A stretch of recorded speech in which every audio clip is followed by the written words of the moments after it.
little kid. Ah!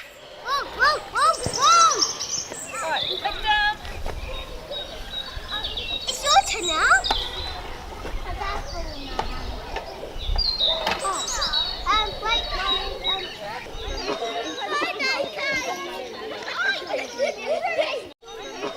I was very nervous when I found out. My mum kind of like yelled at me. I still got pocket money at the time. She was like, right, you can go down into town, get some tests. I did. In the end, my mum was supportive, yeah. I think the initial shock, first of all, and then when I was like, yes, it is like positive, she was like, okay, doctors, and then, yeah, she was quite happy after that.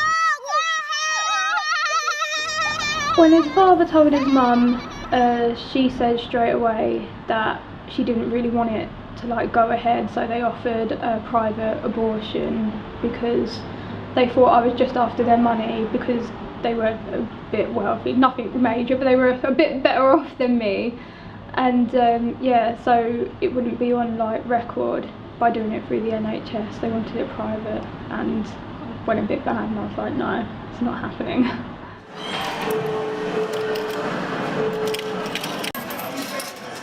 Hearing the words "we're having an abortion" was probably the hardest words I have ever heard in my life. It was not just once but twice. It literally broke me. When I done it at work, the test, and I just had this massive smile. I knew from then that it was going to be good. Telling everyone else wasn't the good bit. There were so many dilemmas, like you've got to get rid, we're not in a position to keep this baby. I booked 2 abortions, I didn't go to either of them. I just knew there was no way I was getting rid of this baby. Like, no, it wasn't happening. I was prepared mentally to do this on my own, and the minute he left me, and the minute I knew I was doing it on my own, that was it. I've never looked back since. To be honest, I don't think it matters your age. I don't think, even if I was 35 and just becoming a mum, I don't think that would have made my experience being a parent any different. I do think it varies on the person, and I know brilliant mums that are 18, and I know brilliant mums that are 45. I really don't think age really varies. I mean, it's hard. I think it's hard because you're raising an infant, but you're still growing up yourself, and it takes you that little bit longer to discover yourself, but it also moulds you. So being that young and having a child moulded me into a better person. Having my children changed my life for the better. They saved my life. So it was the best thing that could have ever happened to me, personally. What about this one? My mum, I thought was going to be the best about it, but I actually think my dad was a bit better. I remember my dad phoning me. I don't think my mum was like negative about it, but my dad, to me, definitely, I feel like was the most reassuring for me, because he's the one I expected to be negative if there was a negative. Not all of my family were positive about it. I didn't really expect them to be honest. I wouldn't have been if I was an outsider looking in on my life. I wasn't parent material then, I don't think. So I would expect them to be a bit ugh. With him, it was scary. I mean, we'd lost 2 babies, and we'd kind of reached the point where we decided if we lost another one, we were going to stop trying. But yeah, it was definitely scary, exciting. The first couple of weeks, I mean, it's like, oh my god, what if I lose him? And pretty much the whole pregnancy, really. It was constantly like, am I actually going to be able to bring a baby home this time? And here he is. One thing I've noticed is the response from people when young women go through a miscarriage. There's always that, oh, you're young, there's plenty of chance to try again. It makes you feel like, well, it's not important to other people, you know, because I mean, I know people that have had miscarriages at 14, and you just kind of get the whole, oh, you're young, it doesn't matter, there's plenty of time for kids. It's like, but I've just lost my baby. I was like, it doesn't matter that there's plenty of time for kids. And it's a bit unfair, really. It's like whether you're 18 or 30 losing a baby, it doesn't matter. The whole, oh, there's plenty of time. No, that is just, don't say that. It's horrible, really. I think there needs to be more understanding that even when young women go through a miscarriage, it hurts. regardless of how old you are, how far the baby was, it hurts. I mean, 1 in 4 people go through miscarriage, and I went through that twice, and it's hard. Unfortunately, it's just one of those things. Which I hate when people say that, oh, it's just one of those things. No, it isn't just one of those things. But at the end of the day, it kind of is. It happens. And I think there should be more public speaking about what people go through, because it's all hush hush. I mean, when you're pregnant, people go, oh, don't tell anyone until you're 12 weeks, because 12 weeks is supposed to be the safe spot. And I mean, I lost my baby at 13 weeks. It doesn't matter whether you're 8 weeks, 10 weeks, 20 weeks. I was like, you should be able to talk about whether you lose a baby. I was like, when we got pregnant with him, I told people quite early, because it got to the point where it was, even if I lose him, I want people to know about him. I was like, he's my baby, and even if I lose him in a couple of weeks, I want people to know that he existed. I was like, I always talk about my other babies. I was like, I always let people know that they were there, because they were, even if they aren't actually here now.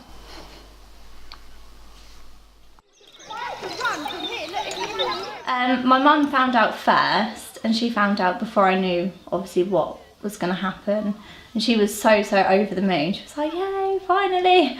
And I was really nervous to tell everyone else, but they were all really like happy and gave lots of congratulations and stuff like that, so it was really good. I do feel like there is judgment against young mums, because people tie you with this brush, and it's always a negative one. For starters, I look younger, so straight away I get the like, how old are you, and things like that. You know, and you do get a few looks and a few comments, but age is just a number, and you can do it, like, no matter what age. Whoa! Whoa! Whoa! Whoa! Whoa!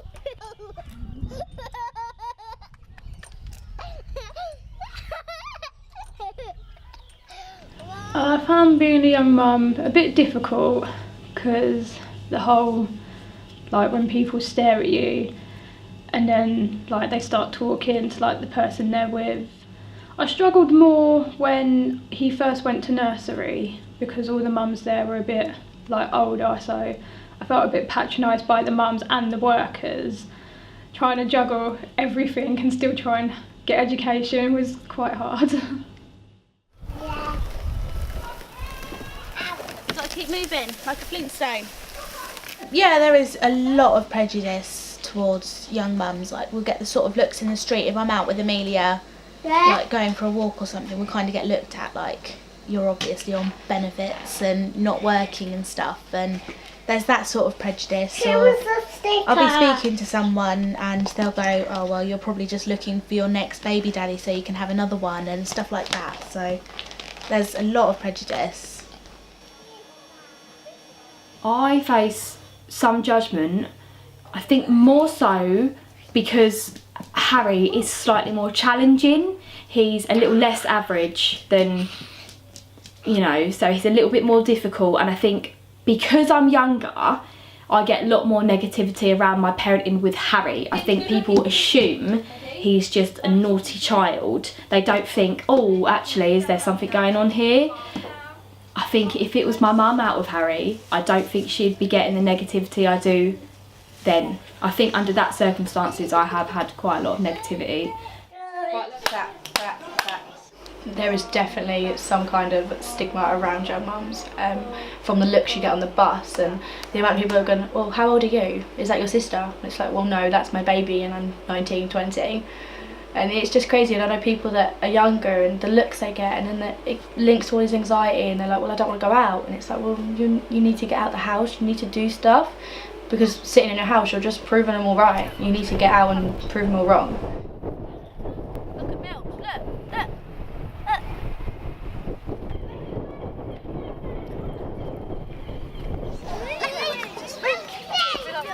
When I found out I was pregnant, my anxiety wasn't so bad, and neither was my depression, but as time went on and I had quite a complicated pregnancy in the end and things like that, and everything went wrong with his father, that's when it started to get worse. And then when he was born, my anxiety and depression just went downhill a little bit, and it was really, really difficult.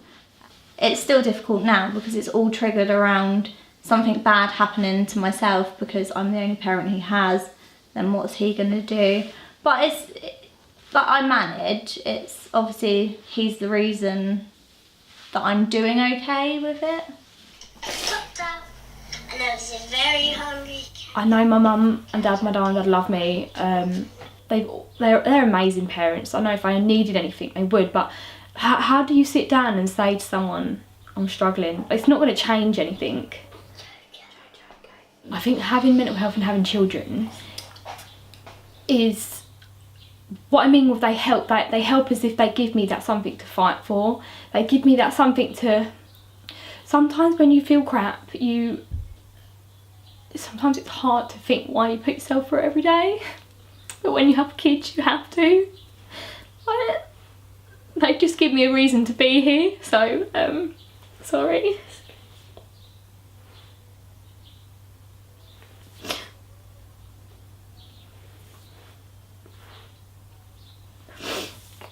I think just having them gives me that something I need to carry on. Just reminds me that there's someone watching you. You need to be that person that you need them to be. They're watching you. You've got to be a good role model for them. You've got to be strong for them, and you don't want them seeing that. And sometimes you don't want that push. You don't want to be strong. You don't want to carry on, but you have to. When you've got kids, you have to.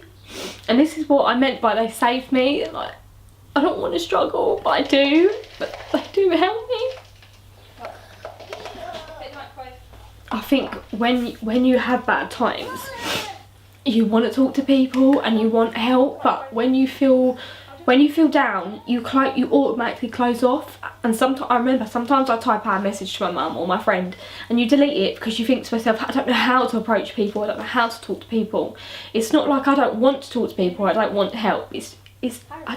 Something stops you. Something stops you from doing it. You think so, you just close off and you just think, just get on with it. Your kids make you feel a happiness and a love that you've never felt before. Your life doesn't truly begin until you have kids. I know mine didn't anyway. The experience of being a young mum is all different emotions mixed into one. One minute you're happy, the next minute you're bursting into tears because you're stressed out and you don't know what to do. There were times that I'll just go into my room and I'll cry and I'm thinking, oh, what am I doing wrong? Because there'll be like times where he'll just be so naughty, and I try and talk to him calmly, and then in the end I'm shouting and that doesn't work, he shouts back and I think, oh, I can't cope. I mean, it's hard. I mean, you look at most 19, 20-year-olds and they're out every night, and it's definitely a different life. But then again, I was never ever the sort of person to go out clubbing and anyway. So for me, it's just natural. It's something I've always wanted, and I'm not missing out on anything because I didn't do it in the beginning. I am not going to lie and say it is a walk in the park. It is the hardest thing I have ever done. There are days I want to pull my hair out. There are days I want to sit and cry. There are days I literally think, what if? But you've got to weigh up the good and the bad, and it is the most rewarding job in the world. It's the hardest, but the most rewarding. I love being a mum. I love being a mum. Children have such an innocent joy. It's contagious. It is contagious. And when you start engaging in children, you feel it. It's lovely.